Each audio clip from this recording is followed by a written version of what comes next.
Hey there, it's Allie. It's Tuesday. Talk to me. I am answering a question that was posted on my Facebook page from my friend Rika, who wanted to know about tofu. Is it healthy? Is it bad? And what about fermented foods? Well, I'm going to say, Rika, both, and I love fermented soy foods. Tofu can be a really great plant-based protein. People need protein. It's also got some minerals in it like calcium, potassium, iron that are really highly digestible and really good for children, the iron in tofu. That said, 94% of soy grown is genetically modified. What that means is that it tends to be an endocrine disruptor for both men and women. So if you're suffering from infertility, I would look at that. As well, it tends to have glyphosate on genetically modified soy. So that means the product made from soy is still going to be genetically modified. It doesn't wash off or bake off as you cook it or modify its properties. That's the problem with genetic modification.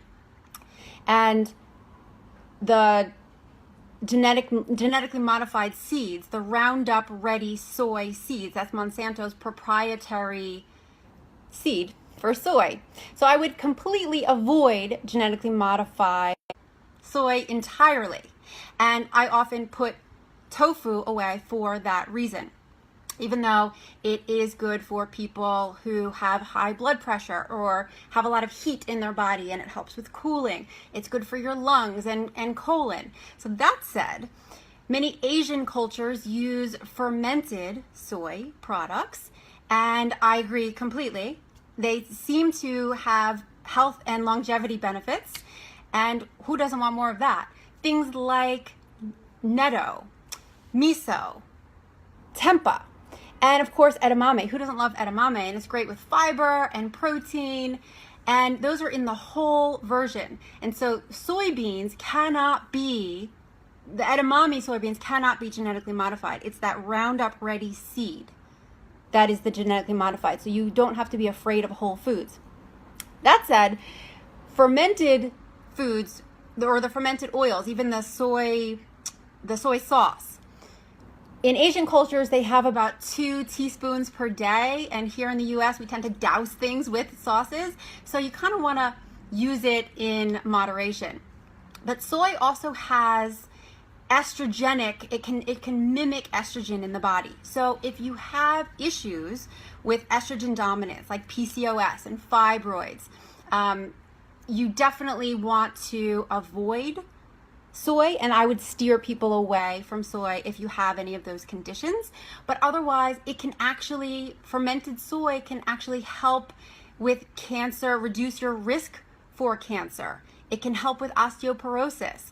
So soy can be a really good thing. I would only eat tofu if I know for a fact that it's organic and non-GMO. And fermented soy, go ahead. In moderation. I wouldn't go crazy, but you can feel safe. And especially growing up in an Asian culture, you likely grew up on non-GMO soy. You just got to be careful these days because things aren't always what they seem. So you want to read the label and look for organic non-GMO soy or things in its whole or fermented form. I hope that answers your question. Talking to you today. Have a great day, and I'll see you again.